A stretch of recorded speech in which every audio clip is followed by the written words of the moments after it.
Hello friends, welcome to GST hero making GST simple. दोस्तों, आज इस वीडियो में हम जानेंगे services under RCM. Reverse charge mechanism के अंदर जो सर्विसेज आती है जिन पर रिवर्स चार्ज अप्लाई होता है, उन सर्विसेज की लिस्ट हम इस वीडियो में जानने वाले हैं। वीडियो थोड़ा बड़ा हो सकता है, लेकिन दोस्तों बहुत नॉलेजेबल वीडियो है, आप जरूर इसे अंत तक जरूर देखना। और दोस्तों, अगर आपको रिवर्स चार्ज मैकेनिज्म के बारे में कोई भी डाउट है तो प्लीज कमेंट करके बताइए, हम उसका आंसर जरूर देंगे। और दोस्तों, reverse charge mechanism under GST के ऊपर हमने वीडियोस बनाए हैं। इस वीडियोस को अगर आपने अभी तक नहीं देखा तो डिस्क्रिप्शन में हमने उस वीडियोस की लिंक दी है, तो आप वहां जाकर उस वीडियोस को देख सकते हो। आइए दोस्तों, शुरू करते हैं वीडियो और जानते हैं कि कौन सी ऐसी सर्विसेज हैं जिन पर रिवर्स चार्ज अप्लाई होता है। तो दोस्तों, आइए जानते हैं list of services under reverse charge mechanism. कौन सी ऐसी सर्विसेज है जो रिवर्स चार्ज के अंदर आती है। So number 1, service of goods travel agency transportation. जो गुड्स ट्रैवल एजेंसी ट्रांसपोर्टेशन की सर्विस है वो रिवर्स चार्ज के अंदर आती है। यहाँ पर सप्लायर होता है जो गुड्स ट्रांसपोर्ट एजेंसी है या तो फिर ट्रांसपोर्टेशन का जो सर्विस दे रहा है वो, और रिसिपिएंट जो बिजनेसेस है for any factory, society, cooperative society, registered person, body corporate, partnership firm, casual taxable person, ये जो रिसिपिएंट है वो रिवर्स चार्ज पे करते हैं जीएसटी के अंदर। Number 2, legal services of the advocate. अगर आपके बिजनेस ने कोई लीगल सर्विस ली है एडवोकेट से, तो ये भी सर्विस रिवर्स चार्ज के अंदर आती है। तो आपको जीएसटी पे करते वक्त इस सर्विस के ऊपर जितना भी आपने किया है, सर्विस के ऊपर पे किया है, उसके ऊपर जीएसटी आपको आरसीएम के अंदर पे करना है। तो यहाँ पर सप्लायर होता है individual advocate including a senior advocate और फर्म ऑफ एडवोकेट्स, और रिसिपिएंट होती है any business entity located in taxable territory. Number 3, services by arbitral tribunal. अगर कोई मसला है उसको आपने सॉल्व करने के लिए आर्बिट्रल ट्रिब्यूनल की हेल्प ली होगी, तो इसके सर्विसेज के ऊपर भी आपको रिवर्स चार्ज पे करना है। ये जो सर्विस है वो रिवर्स चार्ज के अंदर आती है जीएसटी के अंदर।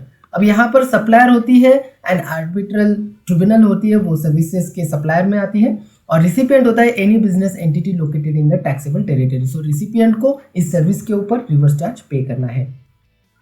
Number 4, sponsorship services. ये भी सर्विस रिवर्स चार्ज के अंदर आती है, रिवर्स चार्ज के सर्विसेज के अंदर आती है। तो यहाँ पर सप्लायर होता है एनी पर्सन और रिसिपिएंट होता है एनी कॉर्पोरेट बॉडी और partnership firm located in a taxable territory. तो अगर आपके बिजनेस ने कोई स्पॉन्सरशिप सर्विस ली है तो उसके ऊपर जितना भी जीएसटी होता है वो आपको रिवर्स चार्ज के अंदर पे करना है। Number 5, director services except as a employ.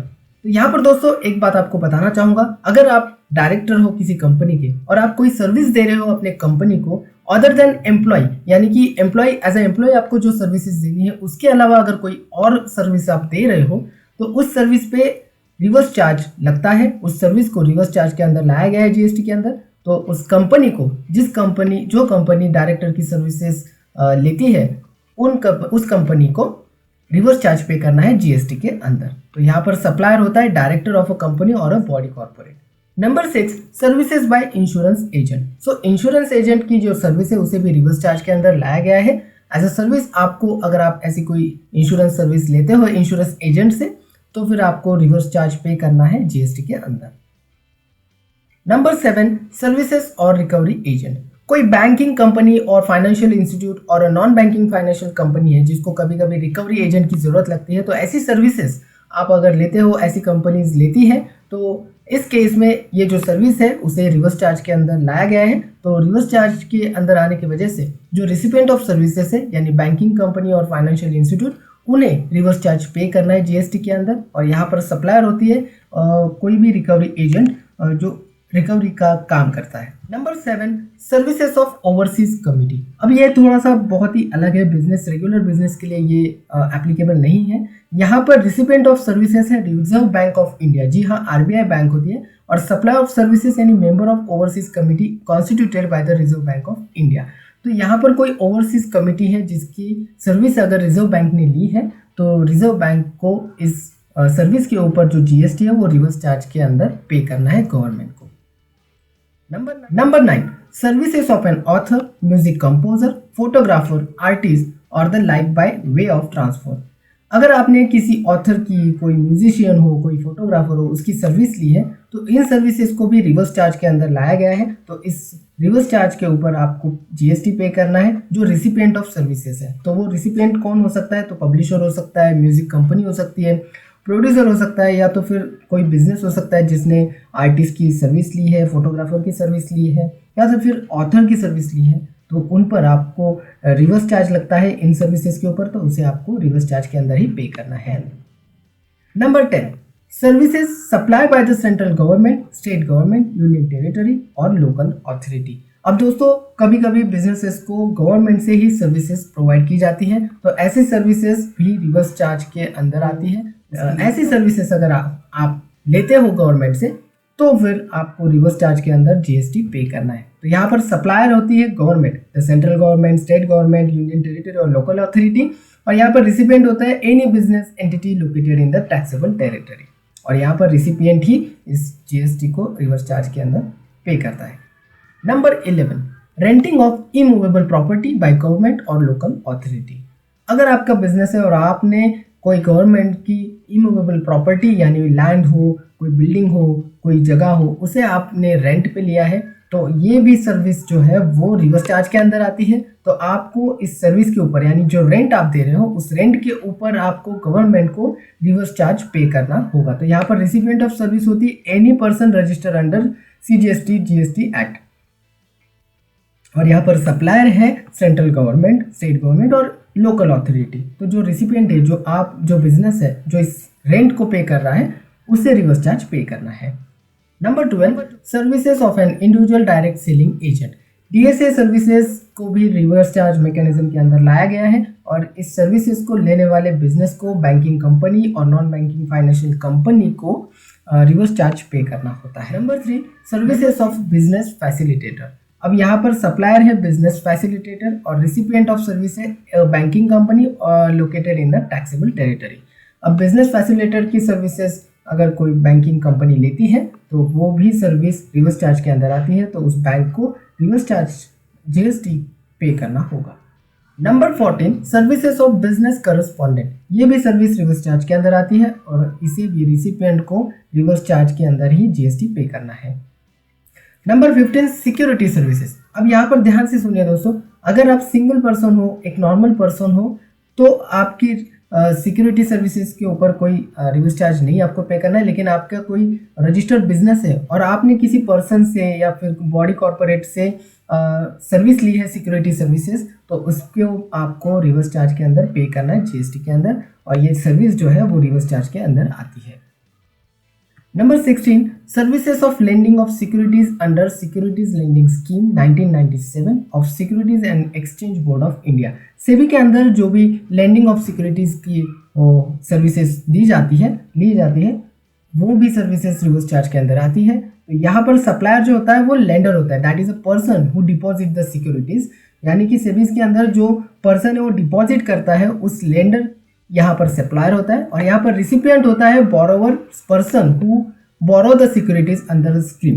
तो यहाँ इस स्कीम में जो बोरो करता है उसे रिसिपिएंट कहा जाता है और उसे ही रिवर्स चार्ज पे करना होता है।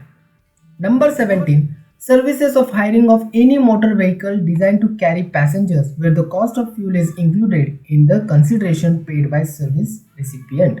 तो दोस्तों यहाँ पर अगर आप कोई पैसेंजर बस या तो फिर टूरिस्ट कार, ये जो मोटर व्हीकल है उसे आप हायर करते हो, रेंट पे लेते हो, तो ये भी सर्विसेज रिवर्स चार्ज के अंदर आती है। तो यहाँ पर सप्लायर होता है any person other than body corporate और supplies the services to the body corporate, does not issue an invoice charging central tax at the rate of 6% to the service recipient, and recipient of the service होता है any body corporate located in the taxable territory।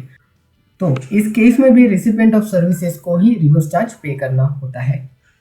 Number 18, long term lease of land 30 years और more against consideration in the form of upfront amount. तो ये जो service है, अगर आप कोई लीज साइन करते हैं जो कि लैंड लीज है 30 years और मोर की, और उसके बारे में उसके लिए आपने कोई एडवांस दिया है या तो फिर डेवलपमेंट चार्जेस दिए हैं, तो इस सर्विस को भी रिवर्स चार्ज के अंदर आया गया है। तो ऐसे कोई लीज आप करते हो तो इसके प्रीमियम पे, कॉस्ट कंसिडरेशन पे आपको रिवर्स चार्ज पे करना है। तो यहाँ पर सप्लाई ऑफ सर्विस होती है एनी पर्सन और रिसिपिएंट ऑफ सर्विस होता है प्रोमोटर। तो यहाँ पर जो प्रोमोटर है वो इस रिवर्स चार्ज को पे करता है। Number 19, services by way of transfer of development rights और floor space index FSI for construction of a project. अगर कोई प्रोजेक्ट है जहाँ पर एफएसआई का काम चल रहा है या तो फिर डेवलपमेंट राइट्स ट्रांसफर हो रहे हैं और उसके ऊपर कोई अमाउंट दी जा रही है, तो इस सर्विस को भी रिवर्स चार्ज के अंदर लाया गया है और इसमें आपको जो रेसिपिएंट है यानी जो प्रमोटर है उसे रिवर्स चार्ज पे करना है। और यहाँ पर सप्लायर कोई भी हो सकता है, एनी पर्सन हो सकता है, रजिस्टर्ड अनरजिस्टर्ड, तो ये भी आपको ध्यान में रखना है। Number 20, any service supplied by any person who is located in the non-taxable territory to any person other than non-taxable online recipient।